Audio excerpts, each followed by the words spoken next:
Assalamualaikum warahmatullahi wabarakatuh.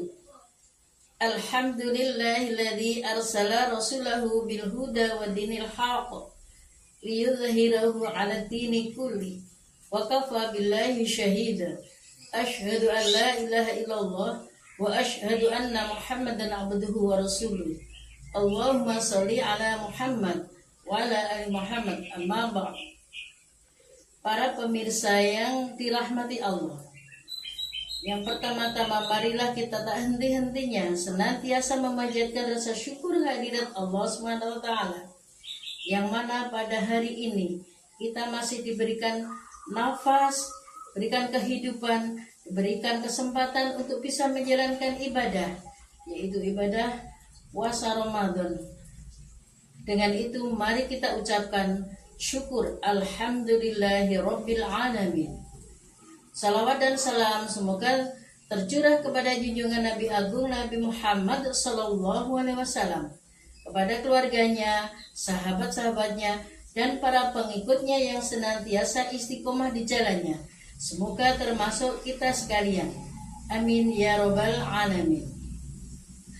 Para pemirsa, di sini saya akan menyampaikan 4 golongan yang dirindukan surga. Kata rindu. Setiap orang pasti senang mendengar kata rindu. Ketika kita pulang dari bepergian, suami menyambut, "Wahai istriku, aku rindu." Pasti senang hatinya. Anak-anak menyambut, dia mengatakan, "Ibunda, aku rindu." Teman-teman lama tidak bertemu mengatakan, "Apa kabar kawanku, apa kabar saudaraku? Aku merindukanmu." Pasti kita hatinya bahagia dengan kata-kata itu. Apalagi ini surga yang merindukan 4 golongan. Nah, siapa 4 golongan itu? Dalam hadis yang berasal dari Ibnu Abbas radhiyallahu anhu dikatakan bahwa ada 4 golongan manusia yang dirindukan surga. Nabi Muhammad SAW bersabda, "Al-jannatu mustaqatun ila arba'ati nafarin, talil Qur'ani wa hafidhil lisani wa mut'imil ji'ani wa sha'imi fi syahri Ramadan." Surga itu merindukan 4 golongan, yaitu orang yang membaca Al-Qur'an dan orang yang menjaga lisan atau ucapan, dan orang yang memberi makan kepada orang yang lapar atau kelaparan, dan orang yang berpuasa di bulan Ramadan. Hadis riwayat Abu Dawud dan Tirmidzi. Para pemirsa, yang pertama, orang yang terbiasa membaca Al-Quran. Dengan membiasakan membaca Al-Quran dalam keadaan senang atau susah, dalam keadaan lapang maupun sempit, kita akan mendapatkan pahala yang besar dari Allah.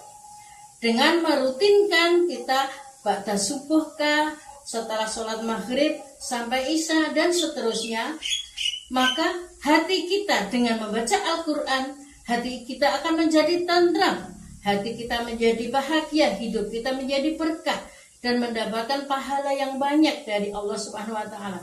Mengapa? Karena Al-Quran adalah merupakan landasan dasar hidup kita. Hidup kita harus bertumbuh pada Al-Quran, dan ibadah kita pun harus selalu bertumbuh pada Al-Quran dan sunnah Rasulullah SAW. Maka dari itu, kita selayaknya selalu mempelajari, membaca, memahami isinya, tahu maksudnya, kemudian mengamalkannya sebagai syarat untuk bisa menjadi salah satu orang yang dirindukan surga. Rasulullah SAW memberikan motivasi bahwa orang yang membaca Al-Quran, dia akan mendapatkan syafaatnya dari bacaan Al-Quran itu di hari kiamat nanti. Dengan sabdanya, "Iqra'ul Qur'an fa innahu ya'ti yaumal qiyamah syafi'ahu li ashabihi." Bacalah olehmu Al-Quran, karena sesungguhnya Al-Quran akan datang pada hari kiamat untuk memberikan syafaat bagi para pembacanya. Pemirsa, dengan demikian di hari kiamat hari yang menakutkan, hari yang sangat dahsyat, hari yang membutuhkan pertolongan. Dengan kita mempelajari Al-Quran, dengan rutin membaca Al-Quran, maka bacaan Al-Quran itu akan datang memberikan syafaat, memberikan pertolongan pada saat kita sangat butuh pertolongan itu. Yang kedua, orang yang menjaga lisan. Orang yang menjaga lisannya itu penting. Karena apa? Lisan adalah salah satu anggota tubuh yang harus kita jaga dan harus kita pelihara agar perkataan kita tidak menyakiti orang lain, tidak memfitnah, tidak membohongi, dan tidak menjadikan kita tersesat, kita terhina atau kita celaka hanya karena salah ucap kita, lisan kita. Maka lisan kita harus dijaga dengan sebaik-baiknya. Untuk berzikir, untuk mengucapkan kata-kata yang baik, untuk berkata yang jujur, dan untuk menjalin persaudaraan agar persaudaraan menjadi baik. Persaudaraan baik atau buruk itu juga tergantung bagaimana lisan kita dikelola. Kemudian Rasulullah juga bersabda, "Wa man kana yu'minu billahi wal yaumil akhir falyakul khairan aw liyasmut." Barang siapa yang beriman kepada Allah dan hari akhir, maka katakanlah yang baik atau diamlah. Jika kita tidak bisa terbiasa berkata yang baik, berkata yang jujur, tidak bisa berkata yang lemah lembut terhadap orang lain, maka lebih baik diam. Ditahan, menahan diri dari amarah, dari kata-kata yang tidak bermanfaat. Itu lebih baik dan lebih menyelamatkan kita. Kemudian yang ketiga, yaitu memberi makan kepada orang yang kelaparan. Pada momen bulan Ramadan ini atau bulan-bulan selainnya, di waktu-waktu apapun, Allah dan Rasulullah sangat menganjurkan kepada kita untuk selalu berbagi kepada orang fakir miskin, orang yang kelaparan, apalagi orang yang membutuhkan. Untuk itu kita harus selalu berbagi. Apalagi di bulan Ramadan ini kita bisa menyantuni lewat misalkan dengan organisasi Aisyah, lewat pengajian kita berikan santunan kepada fakir miskin. Kemudian di bulan Ramadan ini kita juga bisa mengadakan buka bersama. Maka pahalanya akan banyak sekali. Misalkan ada 50 orang yang kita undang untuk buka bersama.